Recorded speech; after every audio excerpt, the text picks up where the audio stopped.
she presented to us a review of proper use of good versus well. And today, by popular demand, she is presenting three other areas of speech that are often misused by professionals and non-professionals alike. Let's review your fifth grade grammar. Give it up for Cristina. Thank you very much. Oh yeah. Turn off the lights. Very good. I can't see you, by the way. No. Well, it'll film. It'll film. Meh, if you were in front. Well, like Yesenia said, 2 weeks ago I made a presentation. I made a speech. What about these? Can everybody see it? Yes. Yeah. Okay, that's good. Now, I can kind of see I'm you going now. to be in your way. Maybe you can sit in Al's spot for the time being, if you don't mind. So let's. And Valeria, can you see okay? Yes. Okay, very well. So 2 weeks ago, I made a presentation, and the topic, as Yesenia said, was good versus well. Going over grammar of good versus well.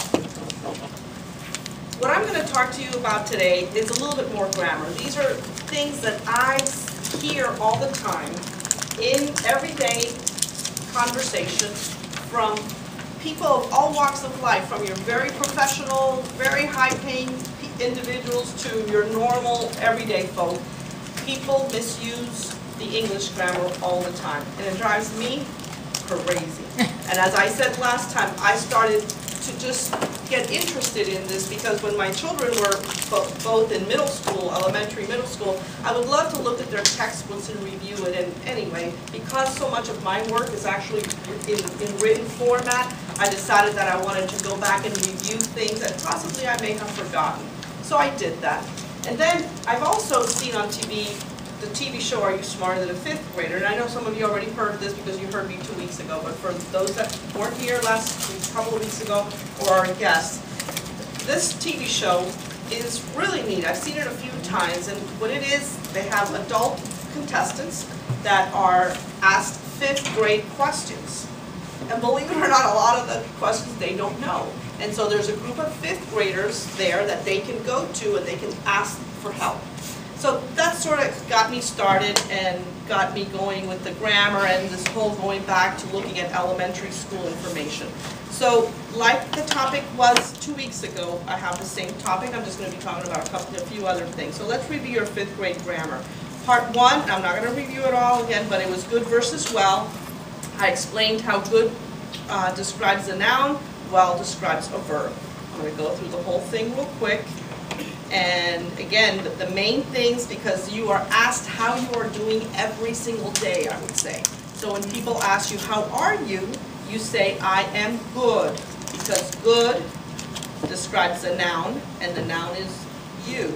How are you? I am good. If someone asks you, how are you doing? Doing, so you say, I am doing well. Because well describes a verb, which is doing. Okay?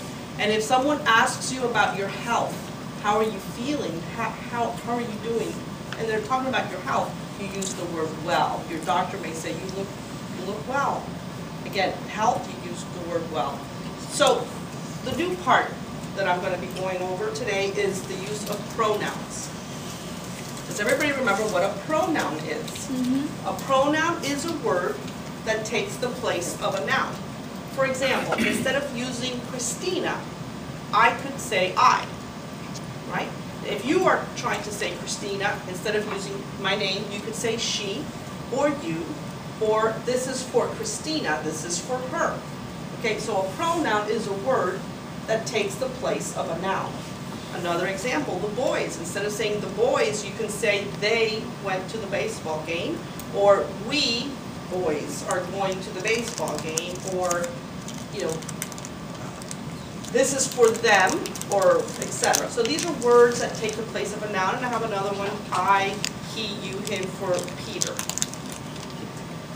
Now, pronouns can be used as subjects, and they can also be used as an object of a verb. Okay? I'm trying, if you can see okay, or so to use a subject, there's the singular and the plural. The singular is I. You, he, she, or it, right? Those are pronouns. right? I can say, instead of saying Alex, I can say he. Again, singular. Plural is we at Toastmasters, right? We, they, or you, right? Now, here's where I see a lot of people making mistakes, is when they combine them. And that's where the mistakes comes in. I think, and I hear people using these pronouns correctly if they just use one pronoun. I'm going to the store. He is going to the baseball game. You are a member at Toastmasters. They do that well. However, the mistake that I see happen a lot is when they start combining pronouns together. For example, he and I went to the football game. It's not him and I. I hear that all the time. Him and I are doing this. Him and I, or her and I are going shopping. No. He and I. Like you see, it's a subject, okay? Subject. He and I are going to the baseball game. If you don't know and you're not sure, split them up into 2 sentences. I will repeat that a few times in this speech today. Split them up into 2 sentences. He went to the football game. I went to the football game. He and I went to the football game. She and I are going shopping tomorrow. Not her and I. I hear that all the time.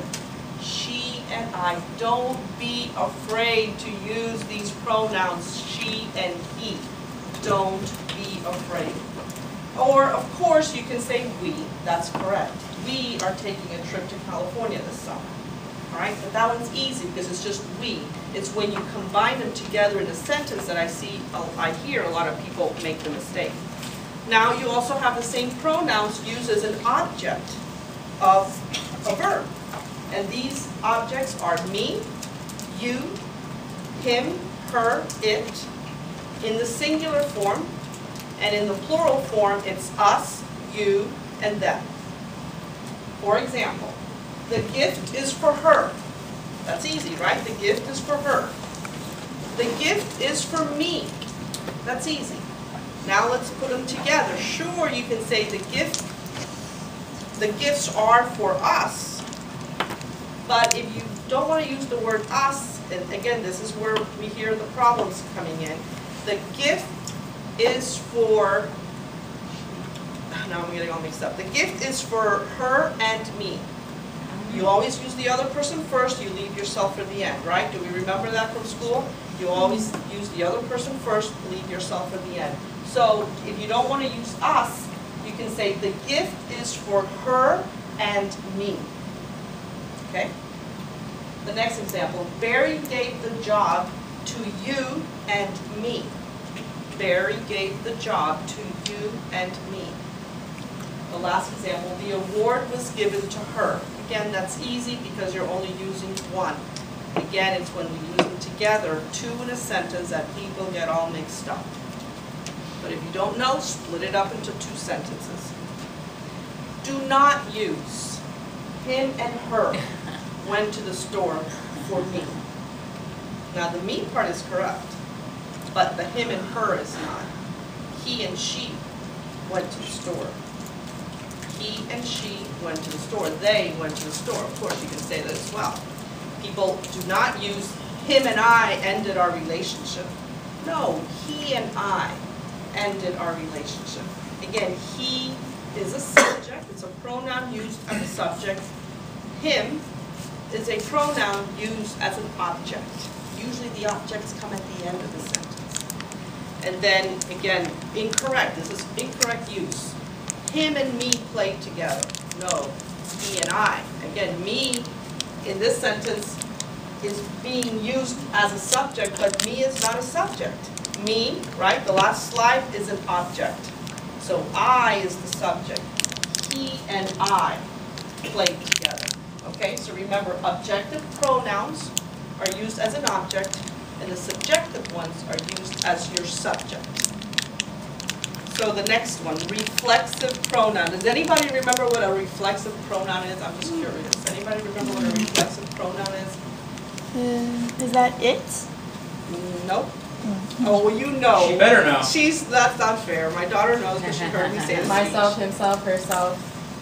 Yes, it's herself, himself, myself, I already said myself, herself, themselves, ourselves, and yourself. These are the reflexive pronoun. And why, and why is it called reflexive? All right, because it reflects back, remember that, back, to a noun or another pronoun that was previously used in the same sentence. Previously used in the same sentence. It's very important.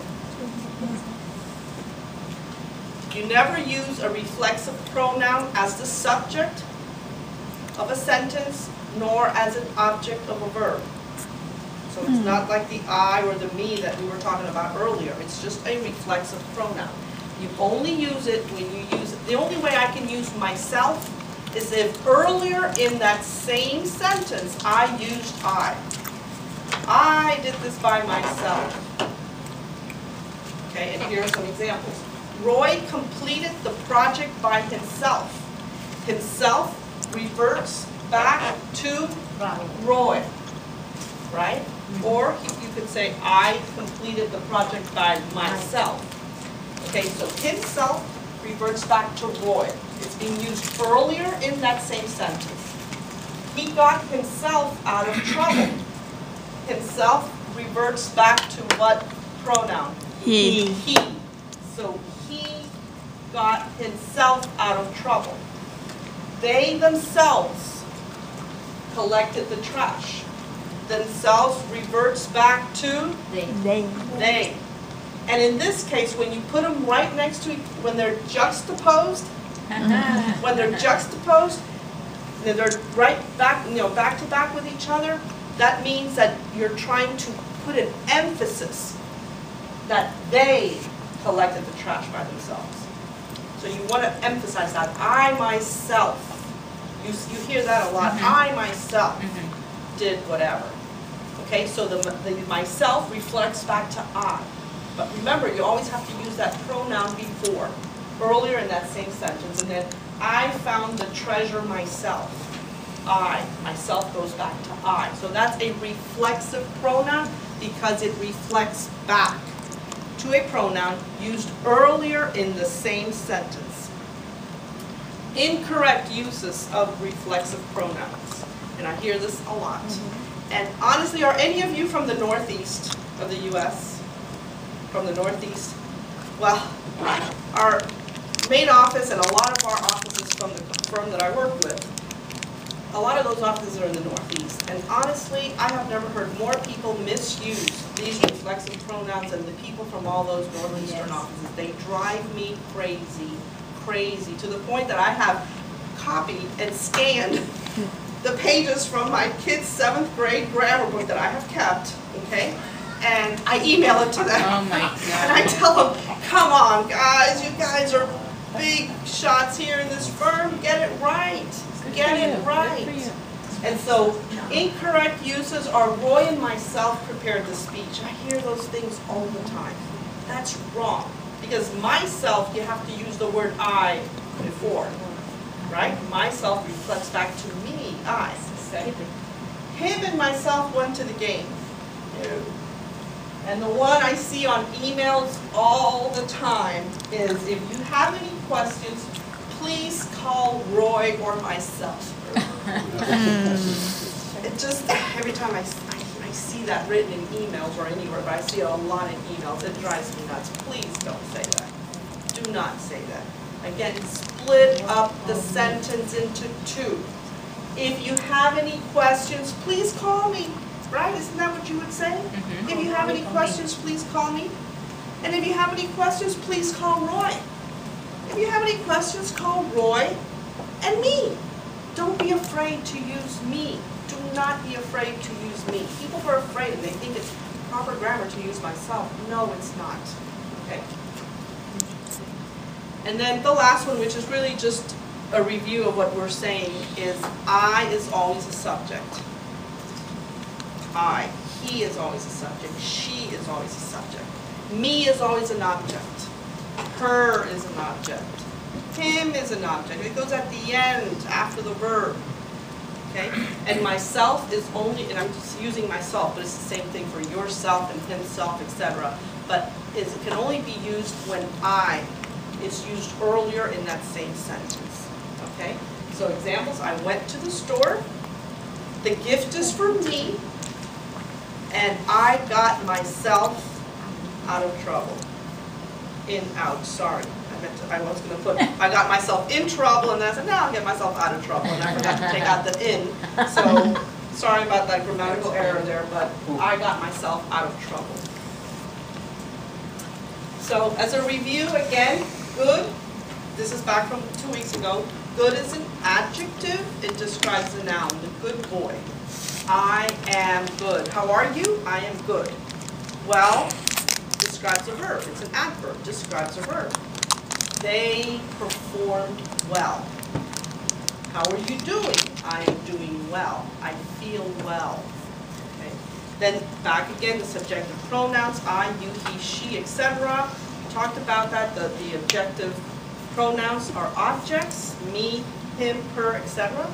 And then the reflexive pronouns, as I just said, myself, yourself, can only be used if you use that pronoun before, earlier in that same sentence. So now, my speech today, as Yesenia said in the introduction, was to inspire people. I do this, and I am always correcting people because I want to inspire people to learn their grammar, to speak it properly. How you look and how you speak tells people about you. It tells me more about you. Do you want to look as if you're an uneducated person? No. You go to, for all the younger kids that are going to be going to interviews, or anybody, you can go to an interview at any age. You go to an interview, you want to impress the person who's interviewing you. Well, you know, they all get all dressed up in their nice business suits and they all look wonderful, but what happens as soon as they start to say something? Oh my gosh, it could be terrible. It could be that you either get the job or you don't get the job. It all depends on your interviewer. That person knows your grammar, I guarantee you, you're not going to make a good impression on them. So I inspire you. I want to have you guys go out, and if you hear anybody at all, speaking improperly, using these, and I'm sure there's many other words out there and many other things. These are just the ones that I hear improperly spoken all the time, or very often I should say. Go out and tell these people, say, hey, by the way, hope you don't mind, but you shouldn't have used the word myself, it's really mean, or whatever, and explain it to them. Tell them to go online. You can find all kinds of information online. And if they're young kids, my daughter can tell you, whenever her friends or my son's friends come over and they say, well, yeah, because me and Kevin are going to wherever. I ask them, who's going? Me and Kevin. Who's going? Then they know. They say, okay, this is DeCalvo, I'm sorry. Kevin and I are going somewhere. And they know. They know that when they're in my house, they better speak correctly and they better speak properly, because I will let them know that they're not. But go out there, tell co-workers, if they're out there and they're speaking improperly, tell them something. Don't let them just go like this. You're doing them a service. We want our English language to be used properly and to be spoken properly. So go out there, folks. You've had a little review of some 5th grade grammar. Go out there, inspire the world, inspire the people around you to speak properly and use proper grammar. Thank you very much.